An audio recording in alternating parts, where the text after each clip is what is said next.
এবার সেভেন সিস্টার্সে ভয়ানক surgical strike চালালো ভারতের সেনারা। কালকে একটি ড্রোন স্ট্রাইকে প্রায় 8টি জঙ্গি ঘাঁটিকে সম্পূর্ণভাবে ভেঙে গুড়িয়ে দেওয়া হয়েছে, যেখানে মনে করা হচ্ছে 50 জনের বেশি পাক মদতপুষ্ট জঙ্গি সম্পূর্ণভাবে শেষ হয়ে গেছে।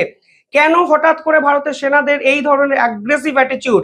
দেখুন, এই কারণ যদি বিশ্লেষণ করতে যান তাহলে আপনাকে এক সপ্তাহ আগে ফিরে যেতে হবে।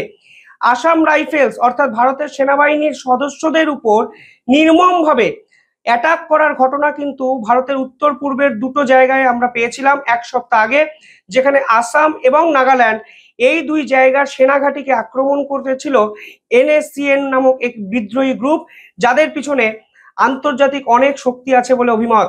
আর এরপরেই সেভেন সিস্টার্সের ভবিষ্যৎ কি হবে তা নিয়ে কিন্তু একটি জরুরিকালীন ভিত্তিতে মিটিং করা হয় ভারতের সেনা, আসাম পুলিশ, অরুণাচল পুলিশের পক্ষ থেকে।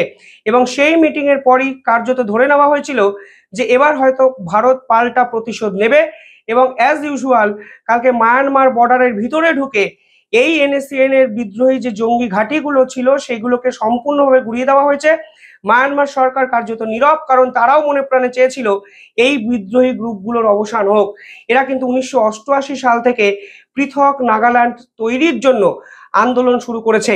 পরবর্তীকালে তারা বিভিন্ন শাখা প্রশাখায় ভেঙে গেছে। বর্তমানে একটি গ্রুপ এই অঞ্চলে অত্যন্ত অ্যাক্টিভ, যারা আবার উলফা আই এর সঙ্গে একত্রে মিলে দিনের পর দিন ভারতের সেনাবাহিনীর বিপক্ষে এই ধরনের ভয়ঙ্কর অপারেশন চালানোর ক্ষমতা দেখায়।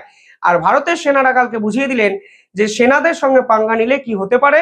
এই অঞ্চলের 8টি জঙ্গি ঘাঁটি সম্পূর্ণ শেষ, খতম 50-এর বেশি, এবং এরপর মেরুদণ্ড সোজা করে কিভাবে দাঁড়ায় এরা, সেটাই এখন বড় প্রশ্ন।